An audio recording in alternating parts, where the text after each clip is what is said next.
Hi Pisces! Welcome po sa ating channel. At ito ang inyong daily tarot reading for November 10, 2024. Please be reminded kung naka-resonate kayo, comment down. Kung hindi kayo naka-resonate, ibigay niyo po sa iba kasi general reading po ito. This is for you, Pisces, ngayong November 10, 2024.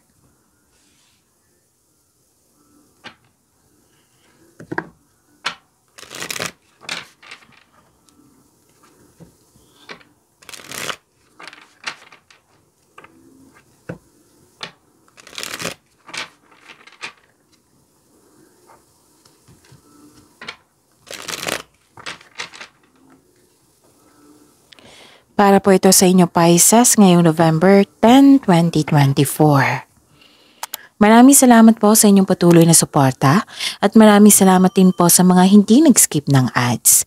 Gamitin ang reading na ito bilang gabay lamang sa mga hindi pa nag-subscribe, subscribe na po kayo at click bell notification para malaman nyo na may bago tayong video. Para sa mga gustong magpa-reading po, may lumabas dyan sa screen nyo ngayon. Panoorin nyo po at sundin ng instruction. Calling the attention sa mga suki ko dito na Pisces, open na po inyong Monthly Gabay Tarot reading for November 2024. May 6 months from now reading tayo at love life reading po. So message me Pisces for schedule. Maraming salamat po. Spirits Guide, mga ganap po para kay Pisces ngayong November 10, 2024. I need 3 cards po. Pisces.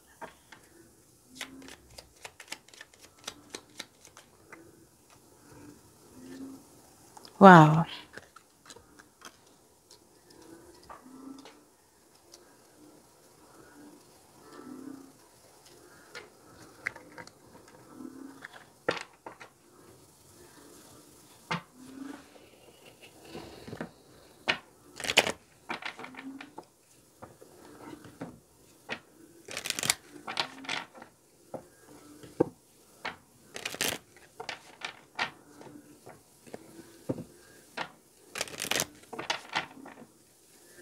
Spirits Guide, Angels, Archangels, Guardian Angels, message nyo pa para kay Pisces ngayong November 10, 2024.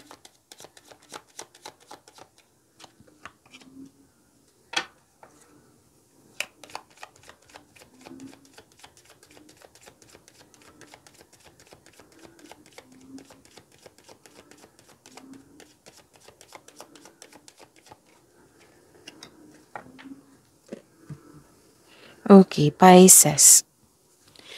Ngayong November 10, 2024, may nakita ko ditong pwedeng na-stress kayo, pwedeng na-stress kayo, nagkaroon ng anxiety or masama ang pakiramdam nyo, mabigat ang loob mo. Pero don't worry don't worry Pisces kasi nakita ko dito na nagkaroon ng recovery. Nakita ko din dito yung suporta ng grupo ng tao sa iyo. Nakita ko rin dito yung personal growth. Maaring sinuko mo yung worries mo, yung stress nyo kay God.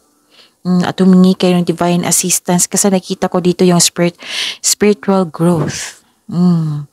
Nakita ko rin dito na may nagbigay ng tulong sa iyo. Pwedeng nagbigay ng regalo. Pwedeng nakatanggap kayo ng bouquet of flowers.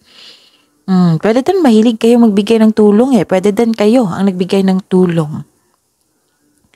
Tapos, nakita ko rin dito, abundance. Wow. Abundance, love is blooming. Maaring makareceive kayo ng recognition, compliment.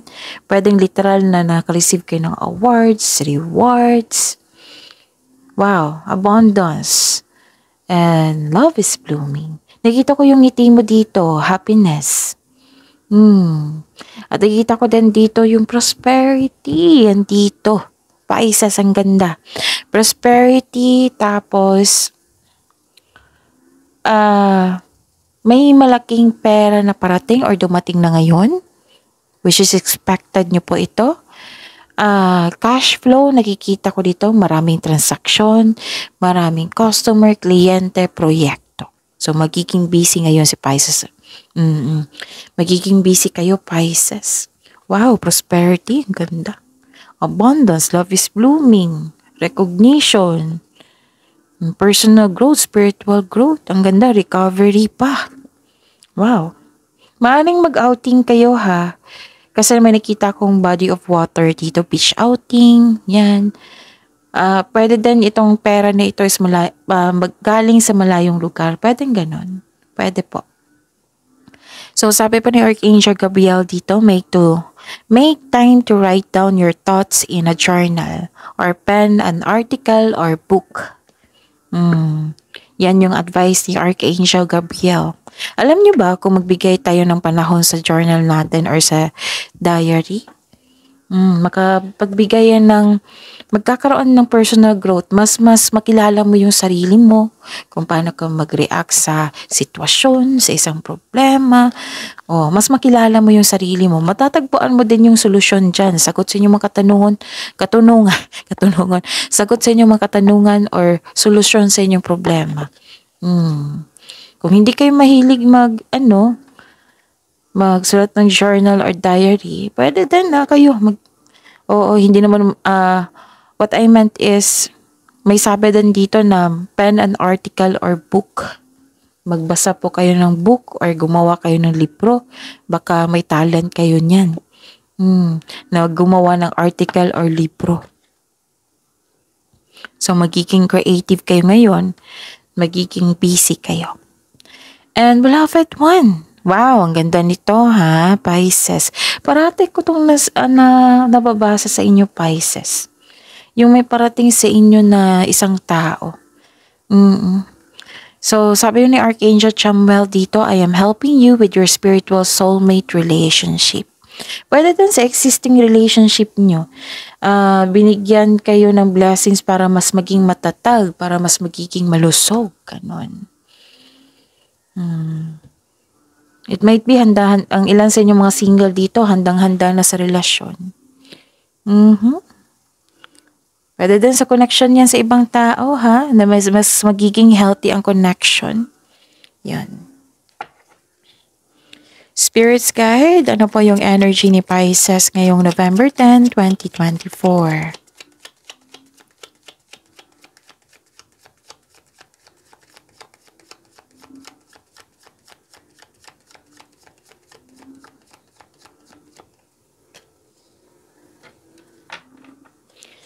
And the clarification of this card po, Pisces.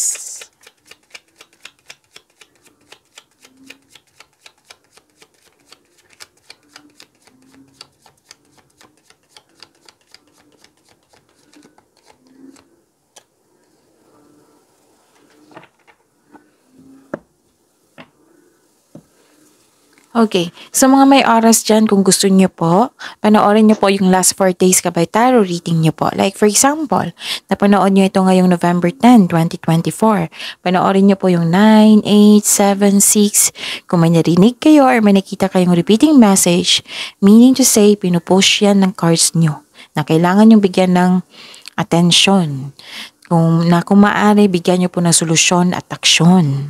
Remember, Pisces, at the end of the day, alam mo na ikaw lang taong may kakayahan at responsable na gumawa ng sarili mong katotohanan at kinabukasan. So ano yung energy mo, Pisces? Inom muna ako ng tubig. Saglit lang po.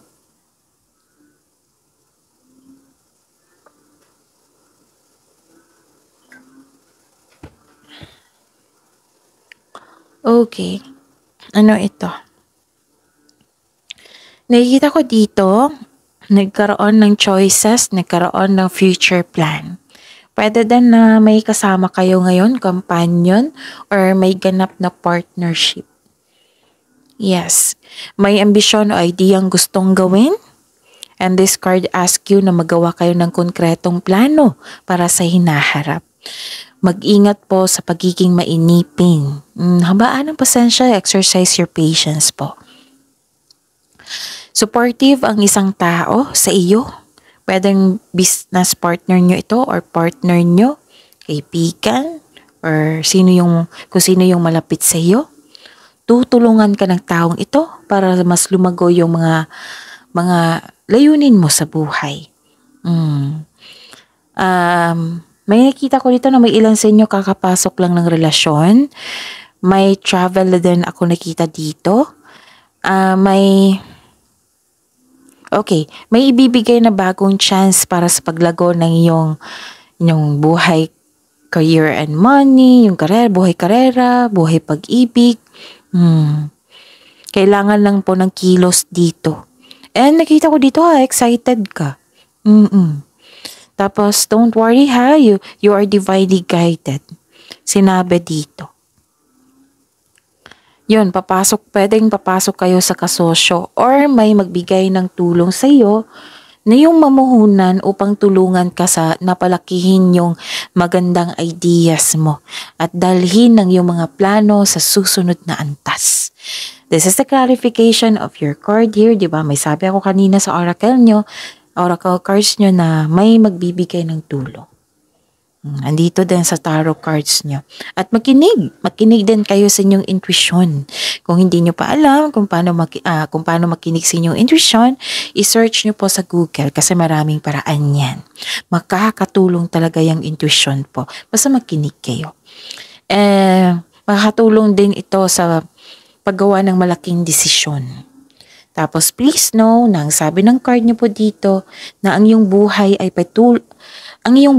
patuloy na yumayabong kapag sinunod mo yung spiritual path and explore new direction. So this is a clarification of your card here na may sabi ko dyan na spiritual and personal growth. Okay? Yon. May nagkasundo talaga dito. 2 card na nagsabi na may partnership po. Pwedeng kakapasok lang sa relasyon. Pwedeng nag-teamwork kayo ngayon ng iyong partner. Pwedeng may business partnership. Pwede nga. Okay? Nakikita ko rin dito na partnership, pagkakaisa, union, pagbalanse, may namuong relasyon. So, this card symbolizes shared feelings and mutual transaction. Mostly kasi romantic partnership ito or pagkakasundo sa isang business partnership or teammate, ganon. Pwedeng ganon. And this is also called a destiny card kasi. So, isang malaking good news talaga to. And maghanda dahil parating na ito or nasa harap mo na. Okay?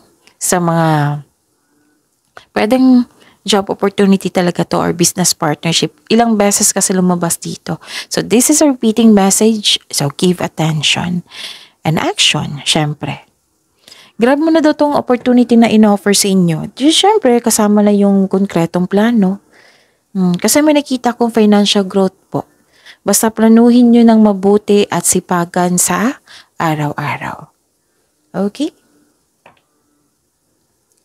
Spirit's Guide, Career and Money po ni Pisces ngayong November 10, 2024.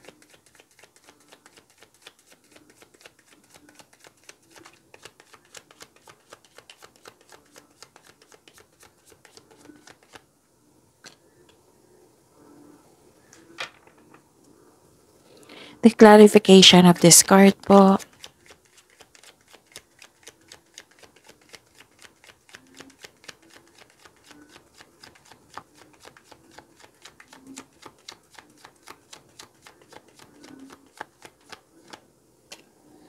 Okay. Kunin ko to kasi nauna. Nakita nyo na.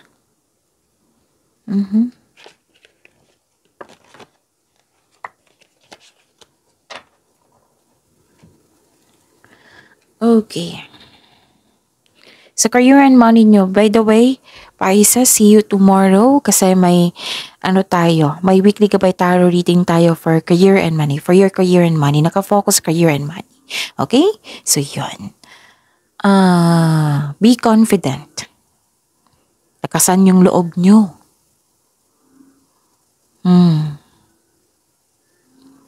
Huwag nyo hayaan na manaig yung weakness nyo. Huwag kayong mag-give up. Sabi ko naman sa inyo busy kayo or may iniisip kayo dito na yung iniisip nyo na hanggang sa napanghinaan kayo ng loob or may nangyari dyan na napanghinaan kayo ng loob. May changes, may changes ang nakita na naging uncomfortable ka sa sitwasyon. Ang advice ng card niyo po dito, Pisces, na magtiwala po. The advice, have faith in the universe. Face your fears with self-confidence and courage. Feel your fears and take action. Okay? You don't know your own strength until it is tested. Okay, tatagan po. Harapin yung fears, struggles, challenges kaysa iwasan mo ito. Mag-move forward kayo with courage. Maging matatag po. Okay? Ma-overcome mo ito.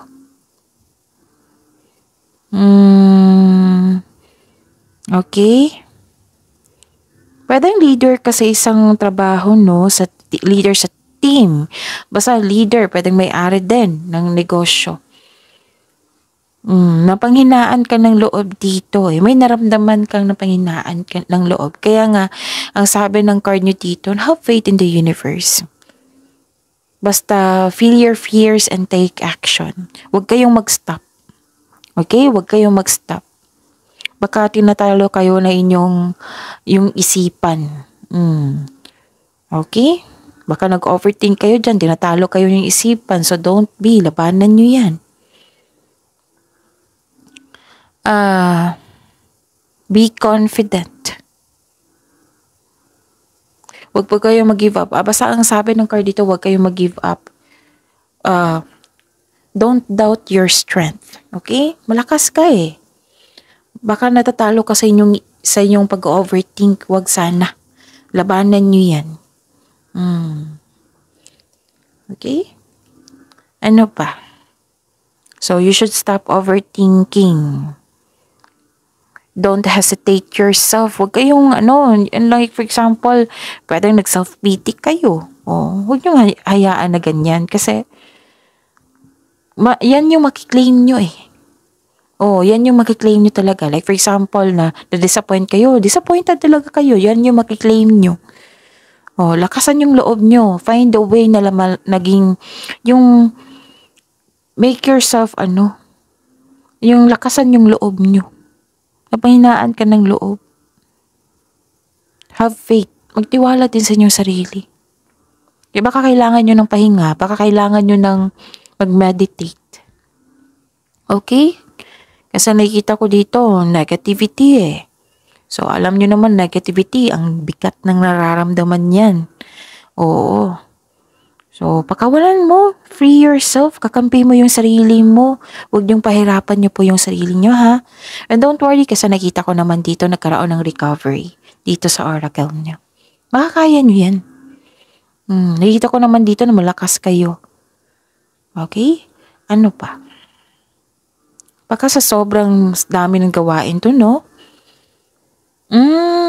Okay, don't worry. Kasi kung mag-move forward kayo, mag-take action kayo with courage. Ito yung naghihintay sa inyo dito. Victory. Mahigit pa to sa success, ha? Pisces. Magkakaroon ng balanse, magkakaroon ng pagkakaisa. 2 card na nagsabi niyan, no. 3 card. Balanse, pagkakaisa. May nakita ko ditong promotion ng dahil sa kasipagan. May financial growth after a period of struggle. Pwedeng literal din na promotion, ha. Pwedeng promotion yung nakikita mo talaga yung pag-level up mo sa iyong career and money. May financial growth after a period of struggle. See?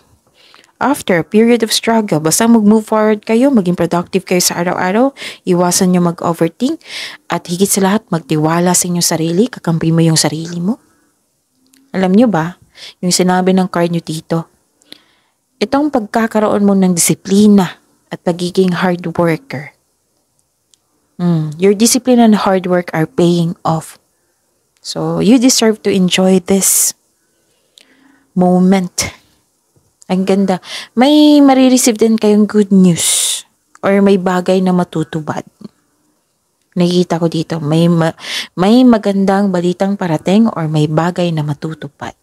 So this is good news after a period of struggle. And yun. Sa mga panghinaan ng loob dito, move forward kayo. Ang ganda-ganda ng cards nyo. Victory, mahigit pa to sa success. And nakita ko dito, proud ka sa inyong mga ginagawa. Kasi nagtiis ka, kasi nagtiyaga ka, tapos nag-move forward, nag-take action, naging disiplinado kayo dito. Ito na yung resulta, and I consider this harvesting. Kasi nag-spend ka ng time and effort dyan tapos nagkaroon ng positive outcome. And you receive, recognition, which is lumabas din dito sa oracle nyo, yung sabi ko kanina, di ba? Recognition, pwedeng awards, fame, rewards. Nakita ko dito yung recognition, na-recognize ka sa iyong galing at talino. Nagsumikap ka at deserve mo itong tagumpay na ito. Allow yourself to shine in this moment. So good news pwedeng related to sa home nyo or sa personal life mo, sa inyong career and money. And pwedeng leader ka yun nga, may sabi dito na pwedeng leader ka dito sa inyong trabaho, pwedeng may-ari ng negosyo, pwedeng team leader ka, or may leadership role ka dyan. Pwedeng may promotion na binigyan ka ng promotion, yung pag-angat sa inyong posisyon na leadership role. Kasi nakita ko ditong leadership role. And you deserve it. Sabi ng card. Yun. So, enjoy this moment, itong achievement na ito. Ang ganda. Spirits Guide, Love, Life, Self-Love, Partnership, and Romance ni Pisces ngayong November 10, 2024.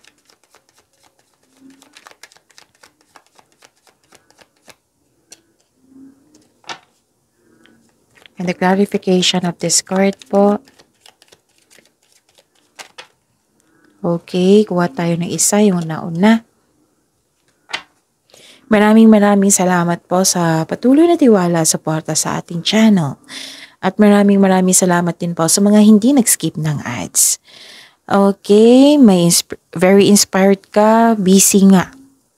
Ilang beses na lumabas from here to here.